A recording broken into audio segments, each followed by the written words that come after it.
Good afternoon, loves. How is everyone today? There's definitely a lot of energetic shifts going on, and we really got to be careful because right about now, the energy that is happening, that is circulating, is dangerous.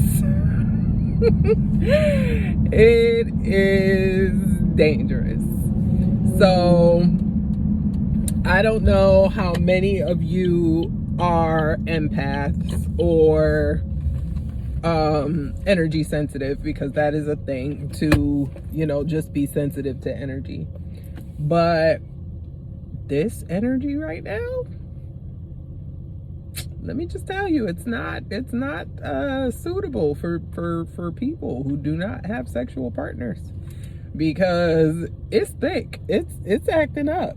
It really is. It really, really is. But what I want to say is that in my experience with being an empath and being able to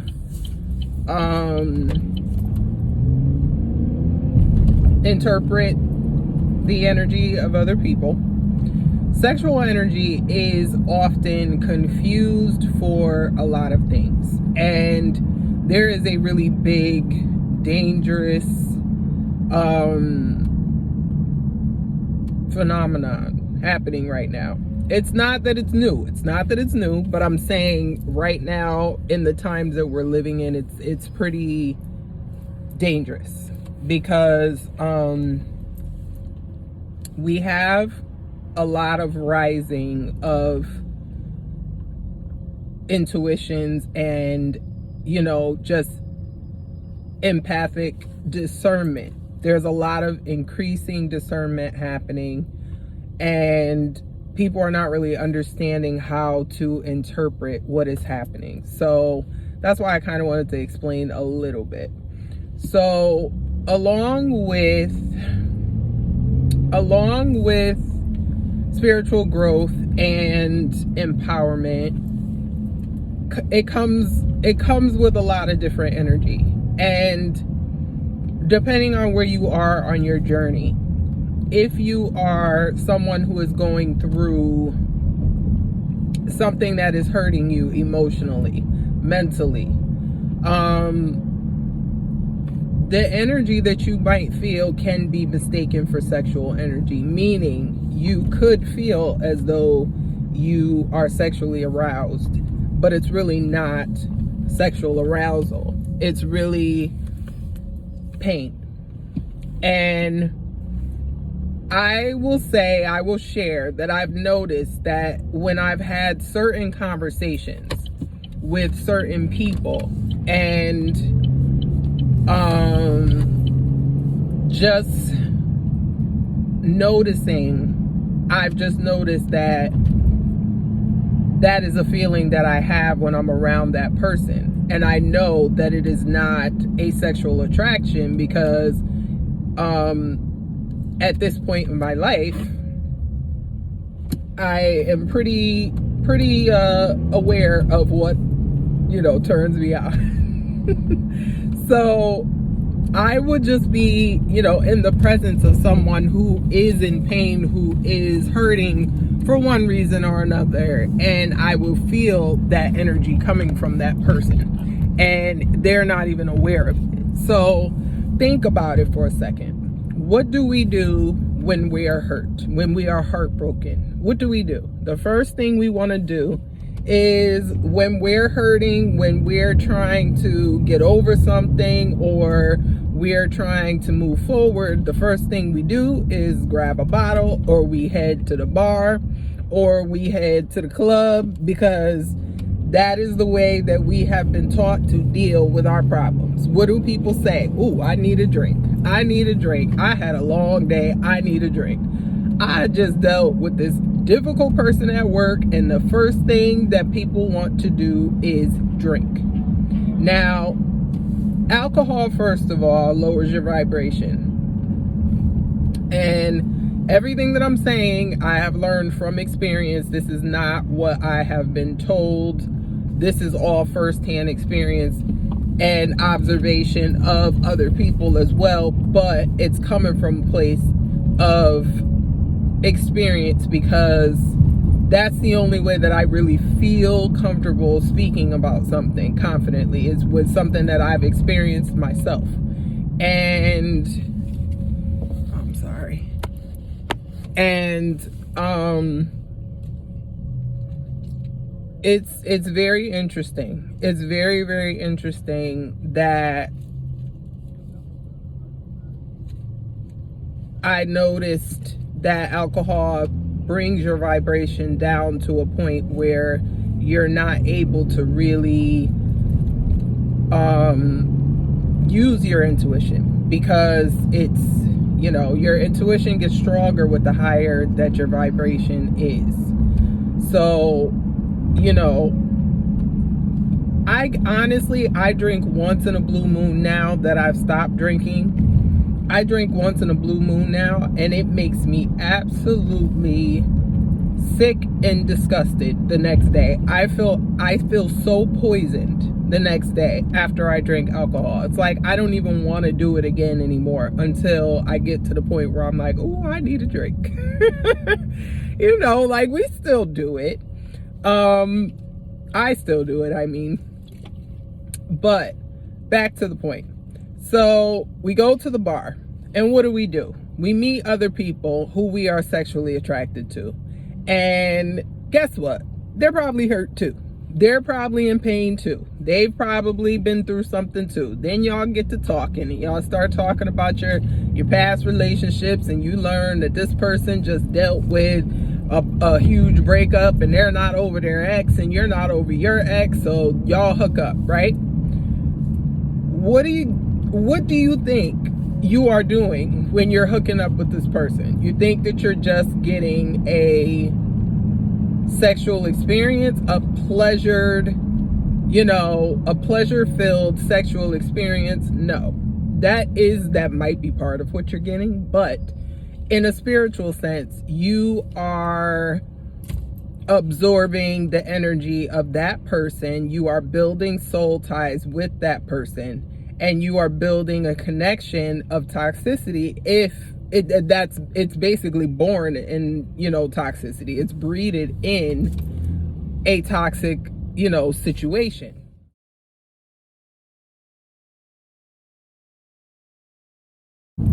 It's a very interesting thing that people choose to not really pay attention to. And I saw a post yesterday where someone was explaining this whole phenomenon of, building soul ties through random encounters with people. And there's been a whole lot of talk about it, and a lot of posts, discussions, all that other stuff about how dangerous it is to just have random sex with people and stuff like that. And I really feel like there's a lot of people that are trying to kind of change it, manipulate the story to fit their narrative. And by that, I mean using things like yoni steams and vaginal steams to clear out. No, that's not how it works. It does not work like that. You can't just physically cleanse your vagina after having sex with someone you should not have had sex with and think that is going to be enough, because what people don't realize is energy does not die. It does not die. It does not go away. It is constant. All you can do is transmute it from positive to negative, but it does not go anywhere. It does not leave you. So if someone who has that brokenness in them, if you're building soul ties with that person, it is not easy to just drop those soul ties or break those soul ties. It's just not how it works. People are so attached to their need to control that they don't understand that there's many, many things in this life that we cannot control. And we need to really understand and accept and surrender our control issues, because that's just not how this whole thing works. If you're on a spiritual journey, you have to understand that the journey is about getting back to yourself. It absolutely is about getting back to yourself. That's for sure. We know that. But it is also ultimately getting back to spirit, to God, to universe, to Buddha, to whoever you believe in, whatever higher power you believe in. Your main goal is supposed to be to surrender to understanding that God, spirit, whatever, not saying whatever like that, but you know what I'm saying, whatever it is that you believe in, you have to surrender your control issues to the higher power that you believe in. And that means that you can't, if you're being called to take the time of introspection, to go within, to heal yourself, you have to honor and respect yourself in a way that you're not allowing other people into your energy that are going to poison it, that are going to manipulate you, that are going to try to control you, and all this other stuff. Ultimately, it boils down to choosing ourselves. And while it feels like a good thing to run out and have a sexual encounter with someone, it's a temporary codependent reaction to whatever pain, whatever suffering, whatever trauma, whatever you're dealing with. A lot of people self-medicate themselves with sex to try to solve the problems that they don't want to face, and it's not going to work. It never works, and the only thing you are doing is hurting yourself in the long run, and that's just really it. Now, the other thing that I wanted to say is that I'm noticing in the spiritual community there is a whole lot of fakeness. There's a whole lot of fakeness going on. There's a whole lot of projection. There's a whole lot of gaslighting and all kinds of stuff that is happening, to where people, as we tend to do as humans, want to feel some kind of power or some kind of what am I trying to say, pride in themselves and their healing, to where it's a pissing contest.